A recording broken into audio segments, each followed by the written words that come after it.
Hi. భూమి గుండ్రంగా ఉన్నట్లు అమెరికా రాజకీయాలు కూడా 2 దశాబ్దాల నాటి పరిణామాలను గుర్తు చేస్తున్నాయి.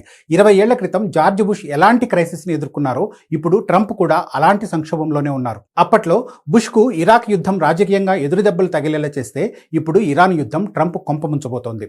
త్వరలో జరగనున్న మిడ్ టర్మ్ ఎన్నికల్లో 2006 నాటి రిజల్ట్ రిపీట్ అవుతుందా?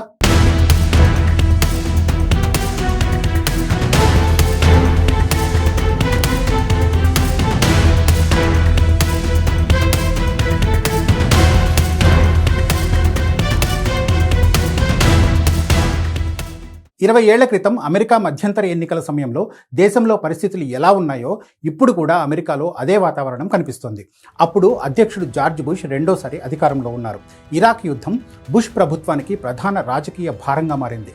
యుద్ధం ఎందుకు మొదలుపెట్టారన్న ప్రశ్నకు ఇచ్చిన ప్రధాన కారణం సద్దాం హుస్సేన్ దగ్గర సామూహిక విధ్వంసక ఆయుధాలు ఉన్నాయన్న వాదన. కానీ అది నిజం కాదని తర్వాత తేలిపోయింది. యుద్ధంపై ప్రజల్లో అసంతృప్తి పెరిగింది. సైనికుల ప్రాణ నష్టం, యుద్ధ వ్యయం, ఇంధన ధరల పెరుగుదల అమెరికా కుటుంబాలపై ప్రభావం చూపాయి. అదే సమయంలో రిపబ్లికన్ నేతలపై అవినీతి ఆరోపణలు కూడా పెరిగాయి. ఇలాంటి పరిస్థితుల్లో 2006 మిడ్ టర్మ్ ఎన్నికలు జరిగాయి. ఫలితం బుష్ ప్రభుత్వానికి రాజకీయంగా ఎదురుదెబ్బ తగిలింది. 2006 ఎన్నికల్లో డెమోక్రాట్లు హౌస్ ఆఫ్ రిప్రజెంటేటివ్స్లో 31 సీట్లు అదనంగా గెలిచారు. సెనేట్లో 6 సీట్లు సాధించి నియంత్రణ దక్కించుకున్నారు. అంటే యుద్ధంపై ప్రజా అసంతృప్తి కేవలం అధ్యక్షుడి రేటింగ్నే ప్రభావితం చేయలేదు, కాంగ్రెస్ నియంత్రణనే మార్చేసింది. ఇప్పుడు 2026లో కూడా డెమోక్రాట్లు ఇదే పాత ఎన్నికల ఫార్ములాను గుర్తు చేస్తున్నారు. ట్రంప్ ఇరాన్ యుద్ధం, పెరుగుతున్న ఖర్చులు, ఆర్థిక ఆందోళనలు ఇవన్నీ రిపబ్లికన్ పార్టీకి వ్యతిరేకంగా పనిచేస్తాయని భావిస్తున్నారు. ఇక్కడ ప్రధానమైన అంశం యుద్ధం ఎంతకాలం ఉంటుందన్నది కాదు, ప్రజల దైనందిన జీవితంపై దాని ప్రభావం ఎంతగా ఉంటుందన్నదే. పెట్రోల్ ధర పెరిగినా, ఆరోగ్య బీమా ఖర్చు పెరిగినా, కుటుంబ బడ్జెట్పై ఒత్తిడి పెరిగినా ఆ అసంతృప్తి చివరికి ఓటు రూపంలో బయటపడే అవకాశం ఉంటుంది. ఇక్కడే బుష్ కాలానికి ట్రంప్ కాలానికి మధ్య ఆసక్తికరమైన పోలిక కనిపిస్తోంది. ఇరాక్ యుద్ధం చాలా కాలం కొనసాగింది. అమెరికా సైనికుల ప్రాణ నష్టం భారీగా నమోదైంది. ట్రంప్ ఇరాన్ ఘర్షణ మాత్రం ఇప్పటి వరకు తక్కువ కాలం కొనసాగింది. ప్రాణ నష్టం కూడా ఇరాక్ యుద్ధంతో పోలిస్తే తక్కువగా ఉంది. 2006లో బుష్ ప్రభుత్వానికి ఇరాక్ యుద్ధం ప్రధాన సమస్యగా మారింది. ఇప్పుడు ట్రంప్ ప్రభుత్వానికి ఇరాన్ ఘర్షణ అదే స్థాయిలో రాజకీయ భారంగా మారుతుందా అన్నదే ప్రశ్న.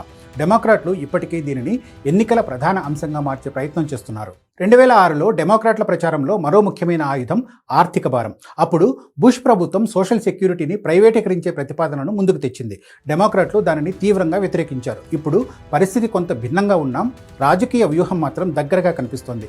ఈసారి డెమోక్రాట్లు మెడికేటెడ్ తగ్గింపులు, సామాజిక భద్రతా పథకాలపై ప్రభావం, పన్ను తగ్గింపులు, ఆరోగ్య బీమా సబ్సిడీలు ముగిసే అవకాశం వంటి అంశాలను ముందుకు తెస్తున్నారు. ముఖ్యంగా ఆరోగ్య ఖర్చు అమెరికా ఓటర్కు పెద్ద సమస్యగా మారుతోంది. బీమా ప్రీమియంలు పెరిగితే కుటుంబ ఆదాయంలో పెద్ద భాగం వైద్య ఖర్చులకే వెళ్తుంది.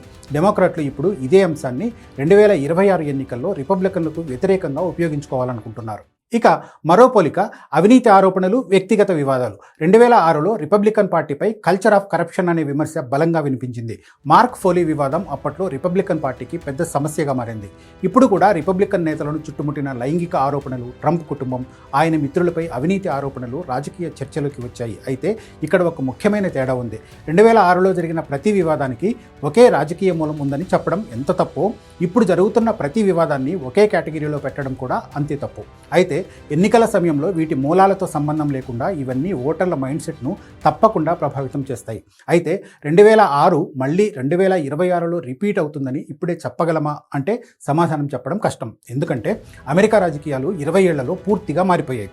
సోషల్ మీడియా ప్రభావం పెరిగింది. పార్టీలు మరింత దూకుడుగా ముందుకెళ్తున్నాయి.